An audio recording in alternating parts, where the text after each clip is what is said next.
Not that I don't love my son, Miss O'Reilly, I do.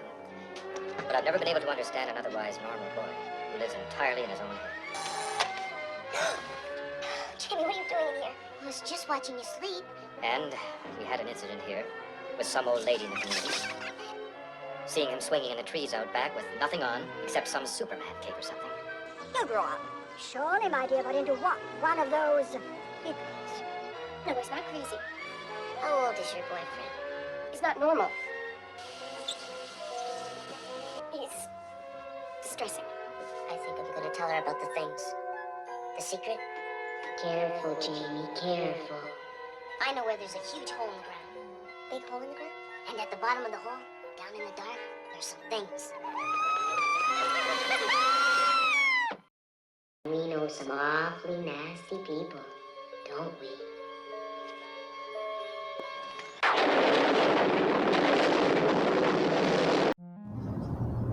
What's up, everybody? Welcome back to another Last Night I Watched. We're going to go ahead and talk about The Pit.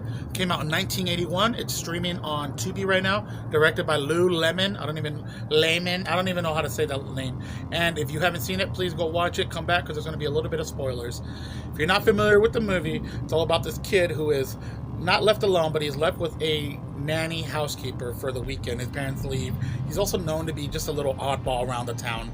Now, this kid is absolutely perverted and just bizarre and weird. He's got a teddy bear that he seems to like be communicating with telepathically, and it's like telling him to do stuff, perverted things that being said.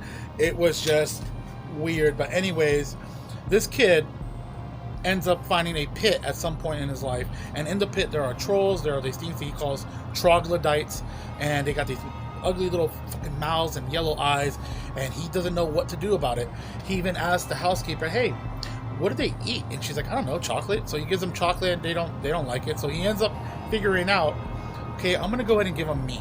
And he buys meat and he throws it down the hole, and they start digging it. So he starts like stealing money from the housekeeper to feed him more meat.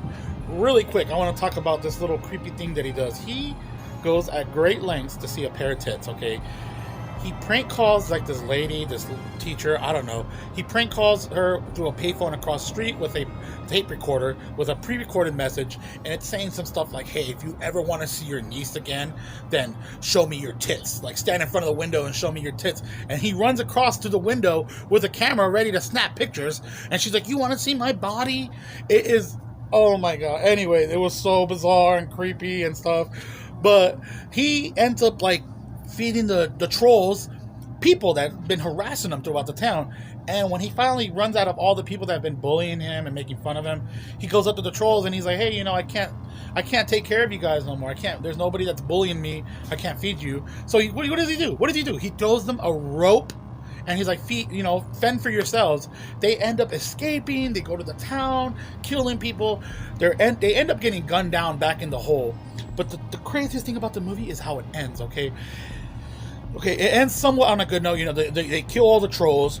The kid gets sent to his grandparents' house, and there is like a step cousin, and she's like, hey, you want to play with me? Come chase me. And he's like, okay, cool. So he chases her, and she leads him to another hole with trolls. And he's like, hey, these are trolls. They eat people. And she's like, I know. And pushes them down the freaking hole. And it just ends on a freeze frame. It's crazy. Absolutely crazy. Anyways, let me know what you thought in the comments.